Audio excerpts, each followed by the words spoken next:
Human rights lawyer Douglas Coltart was assaulted by suspected Zanu-PF supporters as he tried to leave a public hearing on the Constitution Amendment Bill at the City Sports Center in Harare, Zimbabwe. During the attacks, his phone and eyeglasses were forcefully taken. This video is one of the most heartbreaking videos that I have ever seen. I am against white people, but damn, this video was brutal. Check out this clip.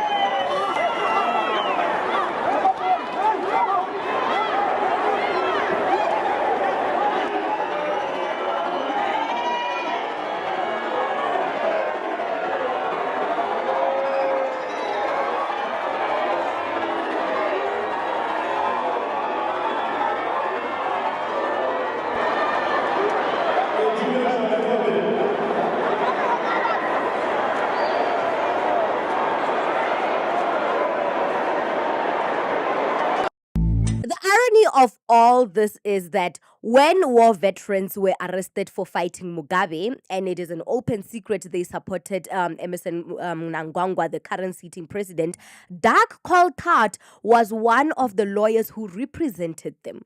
Why are these war veterans suddenly silent in the face of this behavior we are seeing today? Huh? He should have known that when I represent these kind of people, in the future it will come back to bite me in the ass. Now, Doug Coltart's father, David Coltart, took out a statement condemning Zanu-PF for endorsing this violence on his son. He called Zanu-PF supporters thugs. Which is funny because your family's law firm in Zimbabwe was representing these thugs when they were looking to oust Mugabe and put in Mnangagwa in power. Today you call them thugs. You should have known when you represented them back in the day when they wanted to oust Mugabe. You should have known what kind of people you are representing. Don't act very special now. This man right here, by the way, let me give you a lowdown of his history. He admitted to burying war veterans in a mine shaft and brutalizing scores of black people during the Rhodesian War. We are still waiting for the burial location of these war veterans, where they are buried. He needs to tell us where they are.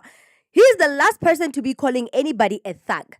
But anyway, my opinion is based on revisiting the facts before condemning the Zanu-PF supporters, who are actually the real Zimbabweans that live the day-to-day life of their country. They experience their country to the core. They experience the economic situation. They face it on a daily basis. And such situations, the economic situations, are the main causes why they flee to neighboring countries for a better life. Now, I'm not saying Doug Coltart is not a Zimbabwean. Actually, he's not a Zimbabwean. He is a European descendant born in Zimbabwe. But he does not know the day-to-day life of the average Zimbabwean. So I can't even call him a human rights lawyer when he can't even fight for the basic needs of his people. Right? So, but anyway, this Doug Coltart, this human rights lawyer, he was opposing the amendment that seemed to extend 83-year-old Mnangagwa's presidential term. Oh my gosh, like, here I am going on about white people and their love for pillaging power, and then Africa and their culture love romanticizing dictatorship. I don't understand. You Africans love dictatorships, eh? The amendment would allow Mnangagwa, a former guerrilla fighter, to remain in power for 2 more years beyond his current term, which expires in 2028. They would also shift the election of the president from a popular vote to parliament and extend the terms of both the president and lawmakers from 5 to 7 years.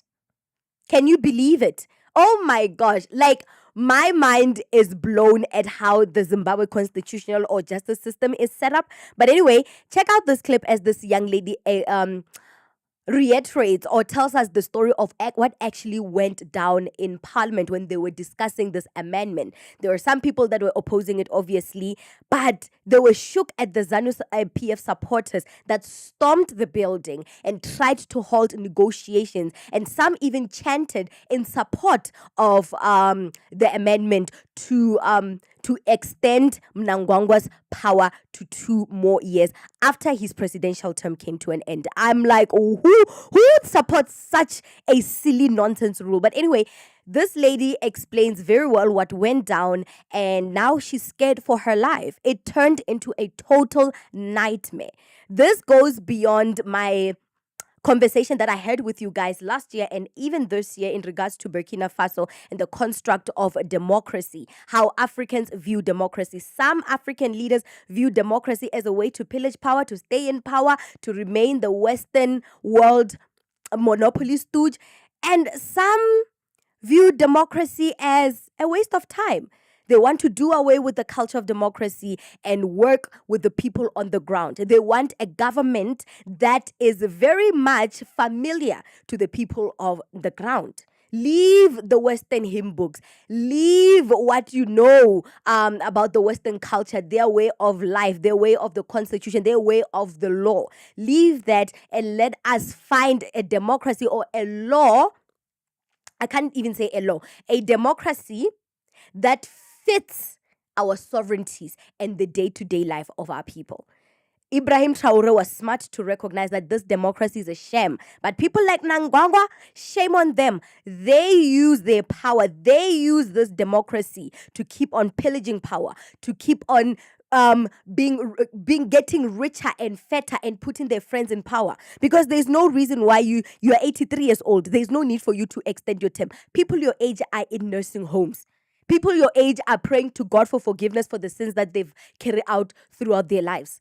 But you want to sit in power and abuse these fellow Zimbabweans to a point where they flee their country for better lives because you failed to produce it. You failed to provide for them. And now you want us to extend your power. Isn't that musonari? Isn't that stupidity? It got to a place where it's so violent. At this point, this amendment seeks to squish out the very values of democracy, fair elections. Everyone has the right to vote. Literally, it's going to strict out the people's right to vote. That is just my 2 cents. But anyway, check out this lady. The opposition was deprived the mic. They specifically said, "Amubate mic," meaning that you won't touch the mic. In other words, Zanu-PF wanted only the people that it had bussed in to speak. We weren't given the opportunity to voice our opposition to the bill. As soon as the mic came to our bay, Zanu-PF thugs came and started beating us up and saying that you're not allowed to touch the mic. Zimbabweans are extremely concerned at the proposed constitutional amendments. We all know that when the constitution was enacted in 2013, it was to prevent another Mugabe for posterity, to prevent the extension of presidential term limits, a president who wants to rule ad infinitum for a long time without any elections. We're extremely concerned at the fact that they want to take away people's right to vote, especially for the president. We're concerned that presidential term limits are going to be extended to 7 years. We're concerned that more power is going to be concentrated in the presidency, who's going to be allowed to pick judges. All of that is extremely problematic. Yep, I called it.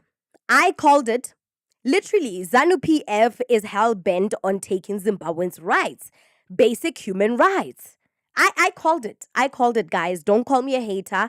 Yes, Coltart was fighting against that amendment. He does not want Mnangagwa's term to extend. And Mnangagwa saying that he's also going to extend the powers of the lawmakers from 5 to 7 years. It means he wants to put his friends in power so that they can keep him on the chair, so that he can keep opening Zimbabwe's resources, Zimbabwe's wealth to the Western world, because we know that the Western world likes themselves a puppet. And once you see a leader that is in the presidential seat for more than 10 years, just know that that person is a puppet. is a puppet, and it'll be hell before you remove that puppet. And right now, Zimbabweans are facing that. What do you think about this segment? Comment to us in the comment section below. Don't forget to like and share the broadcast. Subscribe to our YouTube channel. Hit that notification bell so you don't miss these groundbreaking conversations right here on the African Diaspora News channel. Hello, family. You know that I have my own YouTube channel. It's called The Native Talk. The link is in the description box below. So go to the description box below, click on the link, subscribe to The Native Talk, and I'll see you on the flip side.